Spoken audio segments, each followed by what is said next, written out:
Hello दोस्तों, आइए अगले 2 मिनट के अंदर 71st बीपीएससी प्री के पेपर में आए हुए इंडियन पॉलिटी के सभी क्वेश्चंस को देखते हैं। इसके पहले पार्ट 1 में मैंने बाकी के क्वेश्चंस को बता रखा है, ये पार्ट 2 है दोस्तों। तो सबसे पहला क्वेश्चन जो हमें देखने को मिला 62 नंबर पे, इसमें स्टेट लेजिस्लेचर्स के लिए प्रोसीडिंग्स के लिए क्या क्या स्टेटमेंट ट्रू है ये पूछा था दोस्तों। तो पहला जो ऑप्शन है, business in the legislature shall be transacted only in the official language of state or in Hindi or in English. ये बिल्कुल सही है कि स्टेट लेजिस्लेचर में जो भी डिबेट डिस्कशन होगा वो या तो ऑफिशियल लैंग्वेज में होगा, या तो हिंदी या तो इंग्लिश में दोस्तों। इसके बाद जो अगला पॉलिटी का क्वेश्चन था, क्वेश्चन नंबर 63, जिसमें पूछा था कि फंडामेंटल राइट्स के ऊपर रीजनेबल रिस्ट्रिक्शन क्या क्या लगा सकते हैं। तो उसका ऑप्शन होगा दोस्तों पहला, the interest of general public is safe guarded. ऐसा हम लगाएंगे रीजनेबल रिस्ट्रिक्शन जिससे कि पब्लिक का इंटरेस्ट जो है वो सेफ गार्ड हो। तो इसका ऑप्शन नंबर 1 होगा, ओनली 1 इज करेक्ट। इसके बाद जो अगला क्वेश्चन पूछा था दोस्तों कि जो फाइनेंस कमीशन के मेंबर से अपॉइंट होते हैं उनकी क्वालिफिकेशन को कौन डिटरमाइन करता है। तो इसका राइट आंसर होगा दोस्तों पार्लियामेंट बाई एक्ट करता है।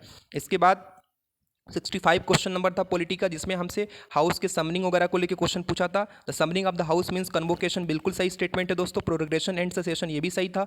डिसोल्यूशन टर्मिनेट्स हाउस ये भी सही था। लेकिन दोस्तों prorogation of a session can be effected by the leader of the house alone, ये बोला था दोस्तों, ये बिल्कुल गलत है और हमसे नॉट ट्रू स्टेटमेंट पूछा है, इसलिए इसका राइट आंसर ओनली 4 होगा। इसके बाद जो अगला क्वेश्चन था, question number 66, who is empowered to review financial position of panchayat. जो भी पंचायती राज सिस्टम में जो हमारे पंचायत गवर्नमेंट बनती हैं उनके फाइनेंशियल कंडीशन को कौन रिव्यू कर सकता है दोस्तों। तो फाइनेंस कमीशन कर सकता है, जो कि गवर्नर के द्वारा स्टेट में अपॉइंटेड होता है, जिसको हम स्टेट फाइनेंस कमीशन कहते हैं। इसके अलावा जो अगला क्वेश्चन था सेंसर मोशन को लेकर, जिसमें पूछा था कि सेंसर मोशन के बारे में क्या ट्रू है दोस्तों।